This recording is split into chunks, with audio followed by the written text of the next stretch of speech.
aming paaralan. Ang aming pong paaralan ay Golden Success College.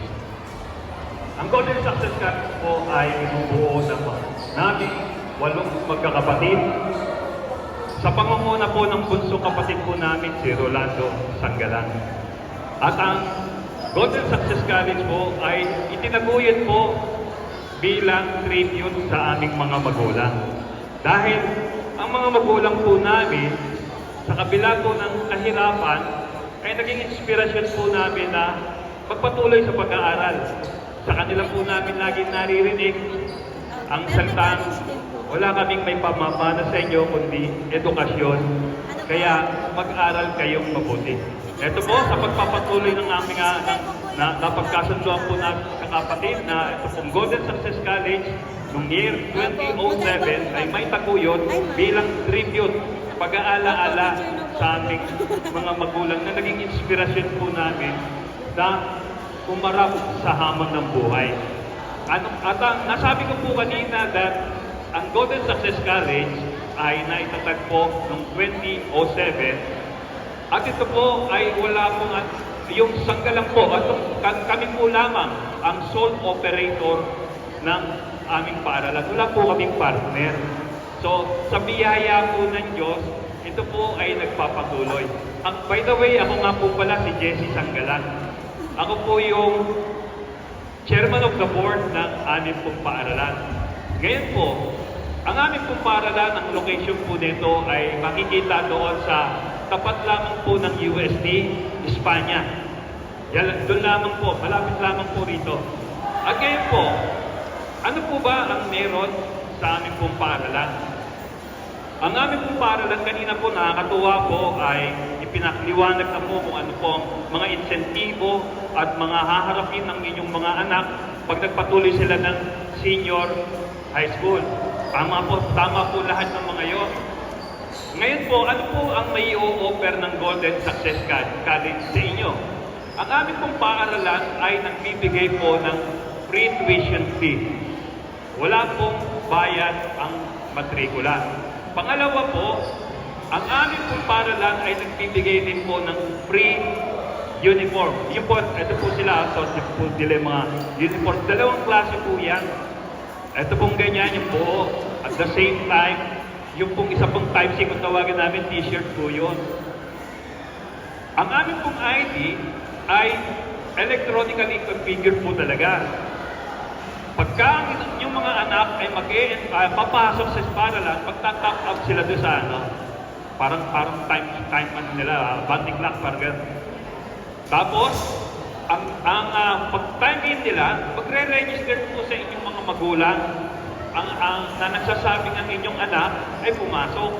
Ngayon naman kapag sila po ay uuwi na, automatic kailangan din nila mag-top up din para in-inform din yung guardian, yung mga magulang, sabihin, pauwi na ang inyong mga anak.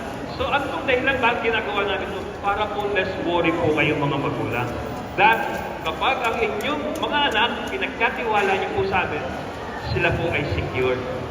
Ngayon po, ano pa po ang aming ino-offer na libre? Ito po yung IDLAs. At the same time, ito po ang mga estudyante po namin, sila po ang magpapatunay na kung totoo nga po ang sinasabi natin sa inyo. Free tuition fee ba kayo? Free ID? Free IDLAs din po. At the same time, free IDLAs.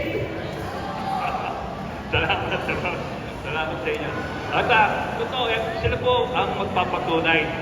Mga estudyante na po namin ang magpapatunay sa inyo na wala pong pambubudol kaming ginagawa. Talagang totoo po yan. Ngayon po, bigyan niyo lang po ng konting panahon para paglingon lang po sa nakaraan na kung tawagin natin ngayon ay throwback. Kasi po, nung kami ay nag-aaral, sabi po, salamat sa inyo, mga pag-aaral. Sabi po, nung kami po ay nag-aaral, sabi po ng magulang namin, wala kaming nagpamamana sa inyo kundi edukasyon. Kaya kami po, maaga pa lamang po, di po sumisikat ang araw, gigising na kami ng umaga. May laman o walang laman ang aming tiyan, lalakad na kami mula sa bahay namin hanggang sa paaralan. At pagkatapos noon, uuwi kami, lalakad pa rin po. Papalag kami pag uwi namin kung may madatag ng pangaming pagkain. Pero usually, lagi namin nadadatag, may kanin pa rin kayo pa. Ganyan po, dahil po ang aming magulang, hindi po sumuko sa kahirapan. Kahit na ang tatay po namin nakikipasada lamang po ng jeep. Ibig sabihin, kapag hindi siya bumiyahe, hindi po kami kakain nung araw na yon. Salamat na lamang po, ang nanay ko mayroon pong skills na natutunan. Siya po ay nakapagre-repair ng mga damit.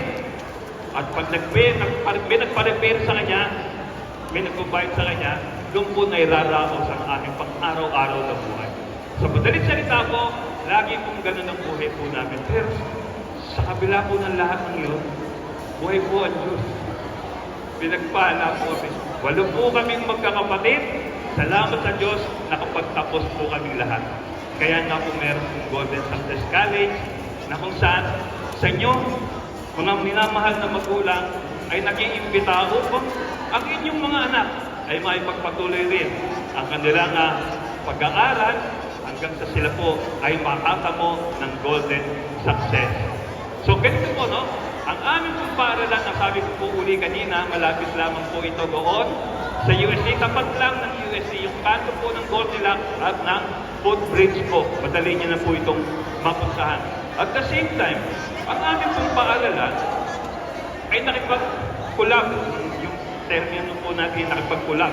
O sa ibang salita ay nakipag-sabwatan, nakipag-collab, nakipag-connect sa Batang May Pangarap. Ang Batang May Pangarap ay isang foundation na ang kuya ko rin po ang naging author po nito. Ang layunin po nito ay tulungan ang mga bata na may hirap, na may pangarap na magpatuloy sa pag-aaral. Nandun po sa Pasego yan. Sayang, hindi po namin nadala ang ating slide. Doon po siya nag-umpisa sa Pasego at ang nakita niya po talaga lahat. Dati Smoky Mountain nga po, na marami po siyang nakikita na maraming gustong mag-aral, subalit walang kakayahang makapagtapos. Ang aming pong paaralan ay nakipag-connect dito po. Dagdag na naman, nakipag-connect dito po sa Batang May Pangarap. Na kung saan, ang inyong mga anak, kapag dito po sila ay nag-enroll o nag-enroll po dito, sila po ay makatatanggap ng financial assistance. 2,000 to 3,000 per year for 2 years. Sayang din po yun. Makakatulong din po yun. At the same time, kung talagang gusto niya pong magpatuloy pa ng pag-aaral pa, ang Batang May Pangarap program po ay talagang nagpapatuloy sa pagtulong. Ito, konektado po yan. Yung Golden Success College, and at the same time, yung Batang May Pangarap. Ngayon po, ano po ba ang requirements para maging Batang May Pangarap scholar? Meron po bang grade limit? Wala po. Sabi nga po ng kapatid ko lagi, 75 pataas. Pwede nang maging entitled ang inyong anak na maging scholar ng Batang May Pangarap. Ganyan po. Sa ating pong pang-araw-araw na buhay, nakikita po talaga natin na talagang lalo na po ngayon mahirap kumita ng pera po dahil sa dami na po at nagtataas ang mga bilihin. Ganito po, gusto po namin maging katuwang ang aming paaralan sa pagtupad ng tinintawang pangarap ng inyong mga anak. Ito po, gusto ko lamang pong sabihin sa inyo na ito po, nandun po kami, meron po kami booth, meron po kami isang enrollment form doon na pwede niyo pong pilapat kahit kayo po at pipicturean lang po kayo. Ngayon, yung automatic po kapag pinilapan niyo po ang papers na hindi naman po automatic enrolled ng mga anak nyo. Magbago isip nyo, hindi nyo ituloy, okay lang.